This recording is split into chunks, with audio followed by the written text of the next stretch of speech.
Okay, and this week, Dr. Mitra's alma mater, Duke University, is ranked number one in men's basketball. And my alma mater, Michigan State University, Spartans, number eight. We are going to fight again. But this year, Duke won against Michigan State. So he's senior anyway.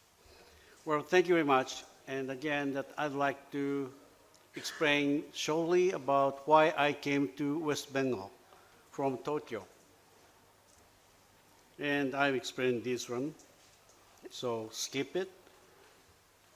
Then when I came to, or before I come to India, I checked about many statistics with Japan and various countries, India, China, Vietnam, Thailand, Indonesia, or many countries except Africa.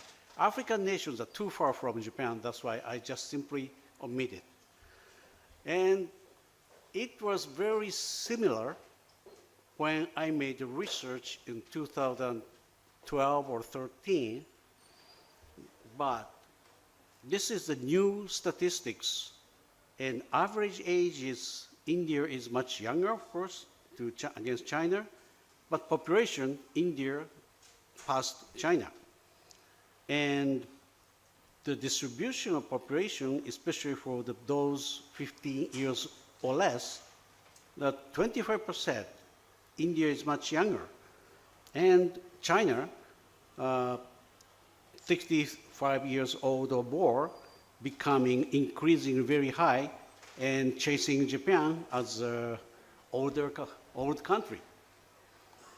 And life expectancy is, India is increasing. When I checked it, 69 or 69 point something, but now 72.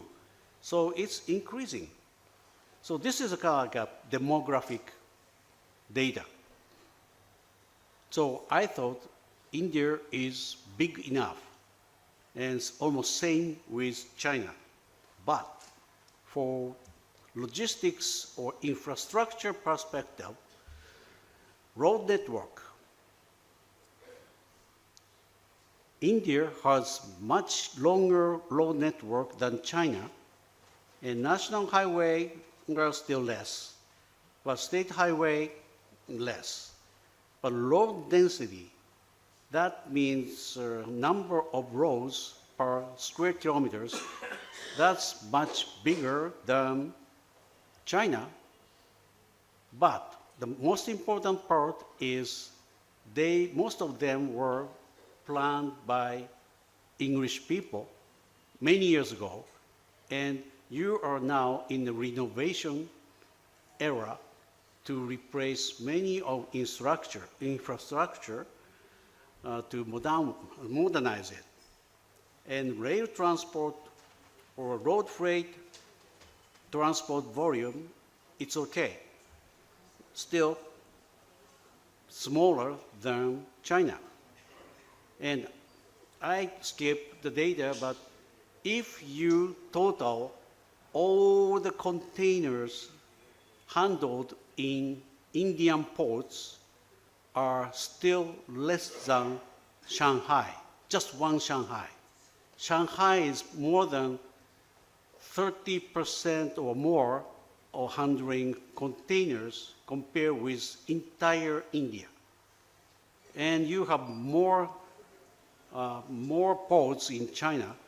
That means I found infrastructure, especially railway modernization or road modernization, but also the lack of very big port is necessary. But still I found, oh, this is a great opportunity for me to go to India, because India has lots of room to grow.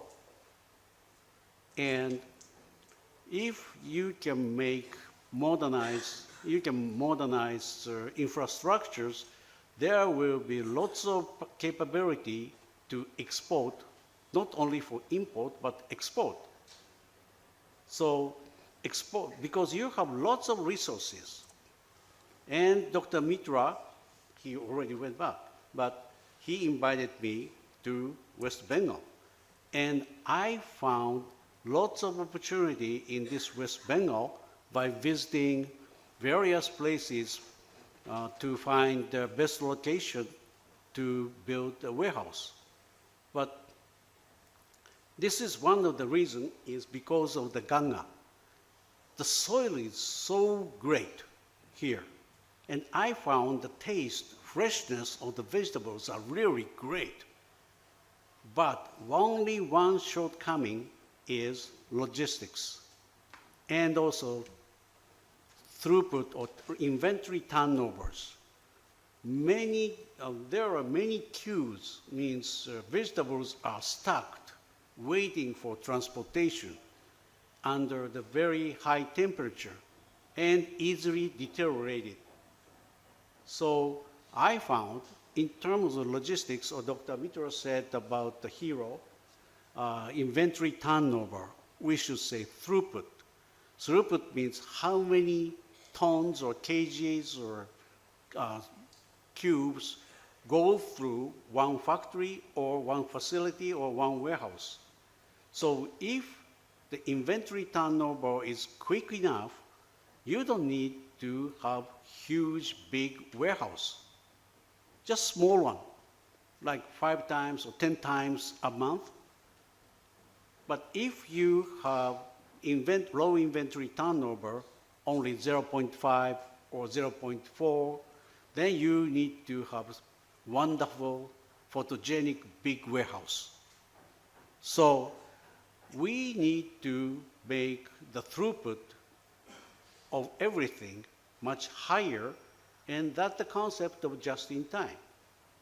And if we can make just-in-time applied to vegetables, we can export from West Bengal to like Delhi, Mumbai, or various major cities for fresh vegetables, not the dragon fruits or these kind of things, but spinach, leafy products.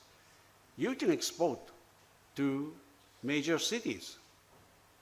So the quality of the vegetables are very great.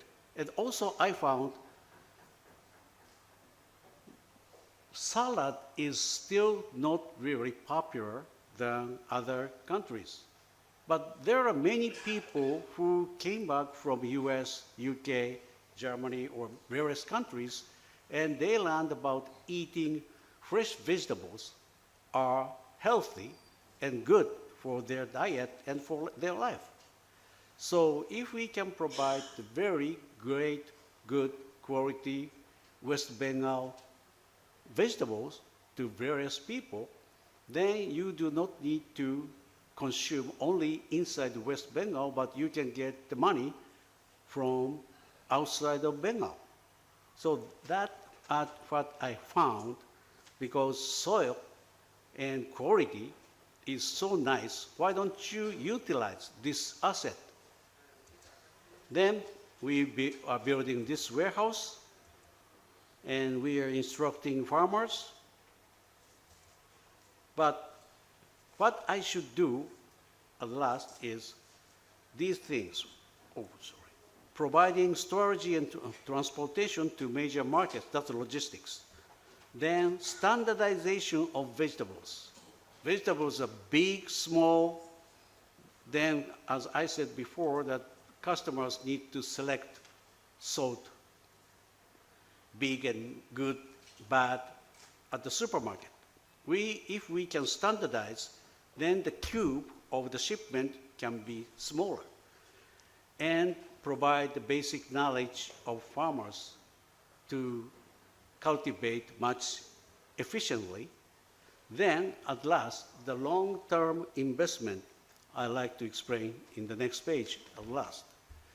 So, as I said before, we use warehouse more than 50 years, and possibly 70, 80 years. So every profit comes after depreciation. But can you believe that once you finish depreciation, huge profit will come? But it takes long. So we invest as a 102 years old company. We use the money generated by older warehouse, which was built my father or my grandfather. Then we invest for the new warehouse. So that's a kind of like a generation and generation to generation business. And normally, initially, we make a very so expensive warehouse because we need to make the building durable. But if you consider about interest rate and inflation rate here, 7%, if you can use that 7% interest rate or inflation rate, future 30 years later or 40 years later, the initial investment is almost nothing. Nothing. And so if you can maintain the building nicely and can use more than 30, 40, 50 years, the profit will become really big. So this business model is a kind of like an old-fashioned, traditional Japanese warehousing company's strategy. But another thing which motivated me to do business here is because of other business guys from US, European countries, they cannot wait. Even Indians maybe cannot wait for such kind of long-term investment. Many people want to have return on investment very quickly, right? That means I don't have any competitor.